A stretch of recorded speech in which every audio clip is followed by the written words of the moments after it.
Islam has the solutions to the problems of the West.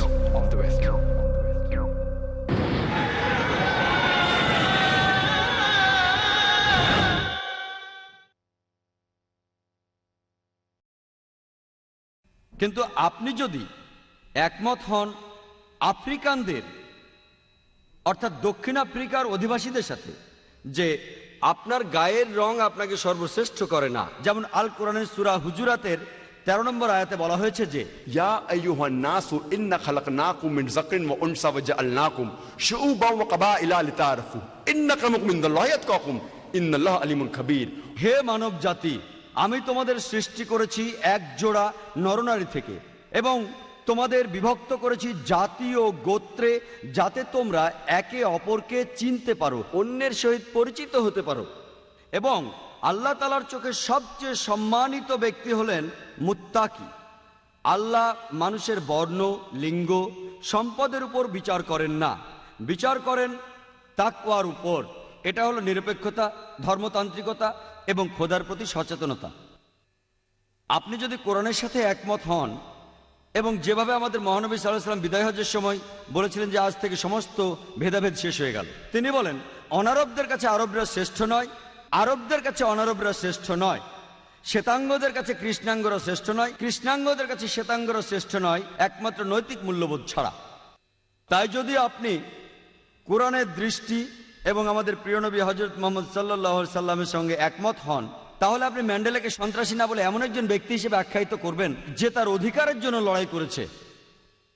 তাই কোনো ব্যক্তি যদি আরেক ব্যক্তিকে কোনো স্তরে ভাগ করতে চায়, তবে তাকে অবশ্যই এর যথাযথ কারণ দেখাতে হবে।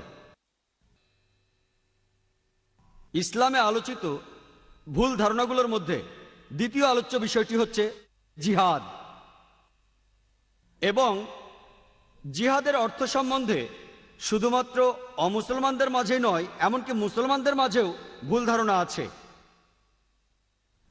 বেশিরভাগ মানুষই, মুসলমান হোক আর অমুসলমানই হোক, তারা মনে করে যে কোনো মুসলমান যুদ্ধ করুক, যে কোনো যুদ্ধ যে কোনো কারণেই করুক না কেন, সেটা যে কোনো ব্যক্তিগত ব্যাপারে হতে পারে, রাজনৈতিক ব্যাপারে হতে পারে, দেশের ব্যাপারে হতে পারে, ভাষাগত ব্যাপারে হতে পারে, যে কোনো কারণে মুসলমান যুদ্ধ করলেই সেটা হলো জেহাদ।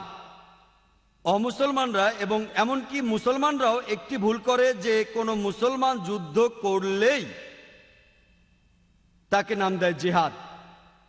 এই জিহাদ শব্দটি এসেছে আরবি শব্দ জাহদা থেকে, যার মানে চেষ্টা করা, যার মানে পরিশ্রম করা, যার মানে উদ্যমী হওয়া। এবং ইসলামিক অভিধান অনুযায়ী জিহাদ শব্দটির অর্থ কারো অসৎ প্রবৃত্তির বিরুদ্ধে সর্বশক্তি দিয়ে লড়াই করা। জিহাদের অর্থ হলো চেষ্টা করা, সমাজের উন্নতি করা। এর মানে যুদ্ধক্ষেত্রে যুদ্ধ করে আত্মরক্ষা করাকেও বোঝায়। এবং এর অর্থ অন্যায় এবং অত্যাচারের বিরুদ্ধে লড়াই করা। জিহাদ যে মূল শব্দ জাহদা থেকে এসেছে, তার অর্থ পরিশ্রম করা, তার অর্থ চেষ্টা করা। উদাহরণস্বরূপ, যদি কোনো ছাত্র চেষ্টা করে পরীক্ষায় পাশ করার জন্য, তাহলে তাকে আরবিতে বলে সে জিহাদ করছে, সে চেষ্টা করছে, পরীক্ষায় পাশের জন্য সে পরিশ্রম করছে। যদি কোনো চাকুরিজীবী চেষ্টা করে, পরিশ্রম করে তার মনিবকে খুশি করার জন্য, সেটা ভালো কাজ দিয়ে করুক আর খারাপ কাজ দিয়ে করুক, সেটাই হলো জিহাদ। একজন চাকুরিজীবী তার সর্বশক্তি দিয়ে তার মালিককে খুশি করার জন্য চেষ্টা করে যাচ্ছে, সেটাই হচ্ছে জিহাদ। জিহাদ মানে সর্বশক্তি দিয়ে চেষ্টা করা। কোনো রাজনীতিবিদ যদি চেষ্টা করে ভোট পাওয়ার জন্য, সেটা ভালোভাবেই হোক আর খারাপভাবেই হোক, সেটাকেই বলা হচ্ছে আরবিতে জিহাদ। জিহাদ সম্পর্কে আরো একটি ভুল ধারণা মানুষের মধ্যে আছে। যে কোনো মানুষই ভাবে, মুসলমান হোক আর অমুসলমান হোক, যে জিহাদ শুধুমাত্র মুসলমানরাই করে থাকে। মূলত কোরআনের বাণীতে আল্লাহ সুবহানাহু ওয়া তাআলা বলেছেন যে অমুসলমানেরাও জিহাদ করে। পবিত্র কোরআনের সূরা লোকমানের 14 নম্বর আয়াতে উল্লেখ করা আছে যে আমি মানবজাতিকে তাদের পিতামাতার প্রতি সহানুভূতিশীল থাকার নির্দেশ দিয়েছি ঠিক যেভাবে তাদের মা অনেক যন্ত্রণা পেয়ে জন্ম দিয়েছেন এবং বছরের পর বছর লালন পালন করেছেন। এরপর সূরা লোকমানের 15 নম্বর আয়াতে উল্লেখ করা হয়েছে যে কিন্তু যদি তারা চেষ্টা করে, মানে তোমাদের পিতামাতা যদি চেষ্টা করে, তোমাদের চাপ দেয় অন্য কারো ইবাদত করার জন্য আল্লাহ ছাড়া, মানে আল্লাহ ব্যতীত, যাদের সম্পর্কে তোমাদের কোনো ধারণা নেই। কোরআনে আছে যদি তোমাদের পিতামাতা তোমাদের চাপ দেয়, চেষ্টা করে, জিহাদ করে, আল্লাহ ছাড়া অন্য কারো ইবাদত করানোর চেষ্টা করে, তাহলে তাদের অমান্য করো। যেহেতু কোরআনে বলেছে অমুসলিমরাও জিহাদ করে, একই কথা রিপিট হয়েছে পবিত্র কোরআনের সূরা আনকাবুতের 8 নম্বর আয়াতে।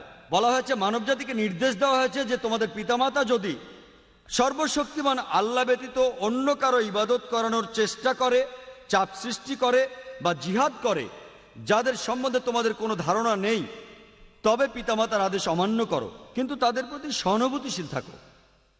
অর্থাৎ আমরা কোরআন থেকে জানতে পারলাম এমনকি অমুসলিমরাও জিহাদ করে।